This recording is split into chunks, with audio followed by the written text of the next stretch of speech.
ভারত মাতা কি। এত কম জোরে বললে হবে? নবান্ন পর্যন্ত তো পৌঁছতে হবে। ভারত মাতা কি। জয় জয় শ্রীরাম। শ্রী শ্রী রামকৃষ্ণ দেবের জন্মস্থান, কর্মস্থান। তিনি বলেছিলেন টাকা মাটি, মাটি টাকা। কি বললাম? টাকা মাটি, মাটি টাকা। মমতা বন্দ্যোপাধ্যায় বড় যোদ্ধা, তিনি বললেন যত মাটি তত টাকা। তিনি আসলে টাকা ছাড়া কিছু বোঝেন না। আপনি বলুন তো, আজকের দিনে দাঁড়িয়েও এত বড় একটা জায়গা, গোটা বিশ্ব থেকে মানুষ এখানে আসেন, কেন পুরসভা হবে না কামারপুকুর? কেন হবে না? কেন নোংরা আবর্জনা দেখবেন? কেন অপরিকল্পিত এই যে শহর পরিকল্পনা কেন দেখবেন? কেন পরিষেবা পাবেন না? পঞ্চায়েতে একজন বসে আছেন না, ভোটের দিন ধমকানি চমকানি দেন আর মাছের গাড়ির ব্যবসা করেন। হ্যাঁ, মোবাইল দোকানের নামে মাছের গাড়ি কিনেছে, সব ফাইল আছে, খুলবো একদিন। যে টাকা আপনি করছেন সেই টাকা একদিন ফুটো হবে, পকেট ফুটো হবে। কত মোবাইল দোকানের নামে গাড়ি কিনবেন? গাড়ি অ্যাক্সিডেন্ট হলে বলছে আমার গাড়ি নয়, আর টাকা নেওয়ার বেলায় গাড়ি থেকে টাকা নিচ্ছে। সব জানি 100 দিনের টাকা কোথায় গেছে, আর সিনেমা তলায় কাকে কাকে বাড়ি দিয়েছেন। যাদের পাকা বাড়ি তাদেরকে বাড়ি দিয়েছেন। কি ভাবছেন সন্তুমানের কাছে কোনো খবর নেই? সব খবর আছে। আমি এই মাটিতে জন্মেছি, এই মাটিতে পড়াশোনা করেছি, এই মাটিতে বড় হয়েছি, সব খবর জানি।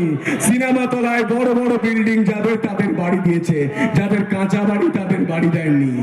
পঞ্চায়েত প্রধান না বিধায়ক আপনি ধরতেই পারবেন না, কটা গাড়ি গুনতে পারবেন না। মোটা মোটা সোনার চেন। পঞ্চায়েতের একটি অফিস করেছে এসি লাগিয়ে, যা চকচকে। সেই অফিসে কি কাজ হয়? কি হয়? আমরা বলছি পরিবর্তন দরকার, চাই বিজেপি সরকার। পরিবর্তন মানে এই টাকাখোর নেতাদের তাড়াতে হবে, এই টাকাখোর নেতাদের তাড়াতে হবে। মমতা বন্দ্যোপাধ্যায় বলেছিলেন মা মাটি মানুষের সরকার, আর আজ 2011 থেকে 2026 কাঁদছে মা, কাঁদছে মাটি। দেখছি আমরা সকলে 200 বছরে বুটের শাসন হার মেনেছে চপ্পলে। 200 বছরে বুটের শাসন মানে ইংরেজ শাসনকেও হার মানিয়ে দিয়েছে। আপনি বলুন তো, যুব সমাজ কেন তার বাড়ি ছেড়ে ভিন রাজ্যে কাজ করতে যাবে? কেন যাবে? এখানে চাকরি কেন পাবে না? চাকরি দেওয়া ছেড়ে দিন, 26,000 চাকরি চলে গিয়েছে মমতা বন্দ্যোপাধ্যায়ের ভাইদের জন্য আর মমতা বন্দ্যোপাধ্যায়ের জন্য।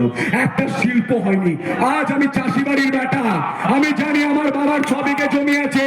আমি দেবশ্রীদিকে বলছিলাম যে 1 বিঘে আলু চাষ করতে 40,000 টাকা খরচ হয়, 10 টাকার লাল বস্তাটা 22 টাকায় কিনতে হয়, আর তারপরেও 300 টাকা কুইন্টাল আলু বিক্রি হচ্ছে। আহা, মমতা বন্দ্যোপাধ্যায় বলেছিলেন না সিঙ্গুরে চাষ হবে, কৃষকদের সরকার।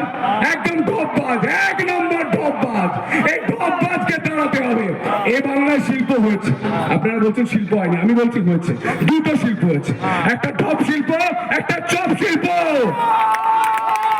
যারা চপ বিক্রি করেন তাদের সঙ্গে আমার কোনো মতবিরোধ নেই, সম্মানের কাজ করেন। কিন্তু আপনি বলুন তো, আপনার বাড়ির ছেলেটা যে MA পাস করছে, BA পাস করছে, সে সব চপ বিক্রি করবে? কেন করবে? কেন করবে? আজ মায়েদের কত যন্ত্রণা। একটা ছেলেও বাড়িতে থাকতে পারে না। কেউ মুম্বাইয়ে, কেউ মহারাষ্ট্রে, কেউ তেলেঙ্গানায়, কেউ কেরালায়, কেউ দিল্লিতে, কেউ হরিয়ানায়। কেন থাকবে? আমাকেও প্রায় 10 বছর এই কামারপুকুর ছেড়ে কলকাতায় পড়ে থাকতে হয়েছিল। কেন থাকবে? আমি তো তবু রাজ্যে থাকতে পেরেছিলাম, বাকিদের তো ভিন রাজ্যে থাকতে হচ্ছে। তাই পাল্টাতে হবে। আপনি মহিলাদের সুরক্ষা ভুলে গেছেন? রেল লাইনে একটা মহিলাকে, কি একটা মেয়েকে, আমার বাচ্চা বোনটাকে কিভাবে মেরেছিল কামারপুকুরে? সবাই মোমবাতি নিয়ে মিছিল করেছিলেন তো। অভয়াকে যেভাবে খুন করেছে, আর জি কর অভয়া আপনার বাড়ির মেয়ে দিদি, আপনার বাড়ির মেয়ে মা। আজ বাড়িতে যান, একবার ভাবুন মমতা বন্দ্যোপাধ্যায় কি উপকার করেছে। শেষ করে দিয়েছে বাংলাকে। মহিলাদের যদি সুরক্ষা চাই, কৃষকদের যদি ফসলের দাম চাই, আমি বারবার বলছি মোদিজির সরকার কৃষক বন্ধু সরকার, মমতা বন্দ্যোপাধ্যায় সরকার কৃষক বিরোধী সরকার। তাই মমতাকে তাড়ান, মোদিকে আনুন। রতন টাটা, স্বর্গীয় রতন টাটা বলেছিলেন আমি গুড এম ছেড়ে, ব্যাড এম ছেড়ে গুড এম এর কাছে গেলাম। অর্থাৎ ব্যাড এম মানে মমতা বন্দ্যোপাধ্যায়কে ছেড়ে গুড এম অর্থাৎ মোদিজির কাছে গিয়েছিলেন। তাই মোদিজির সরকার করতে হবে। পদ্ম ফুলে দেখে ভোট দিন, আর আমার কাছে আমার একটা অনুরোধ আছে, সবাই রাখবেন, বিজেপি কর্মী সমর্থকরা রাখবেন, আমাদের বীর সৈনিকরা রাখবেন, রাখবেন, কথা দিচ্ছেন? তাহলে ভোটের দিন প্রতি বুথে প্রতিটা মানুষ যাতে ভোট দেয় দেখবেন, ভোটের আগে এমন প্রচার করবেন যাতে বুথ লিড পায়। আপনি বেশি ভাববেন না, আপনি ভাববেন আপনার বুথ জিতলে আপনার বিধানসভা জিতবে, আপনার বিধানসভা জিতলে এই পশ্চিমবঙ্গ জিতবে, বাঙালি জিতবে, বাংলা জিতবে। আগেই গোঘাটকে জিতিয়েছেন, কত মার্জিনে জিতিয়েছেন 2021-এ? 6,000 বেশি তো। এবারে এই 6,000টা কত হবে আপনারাই বলুন। 24 না 26? 26,000 হবে তো?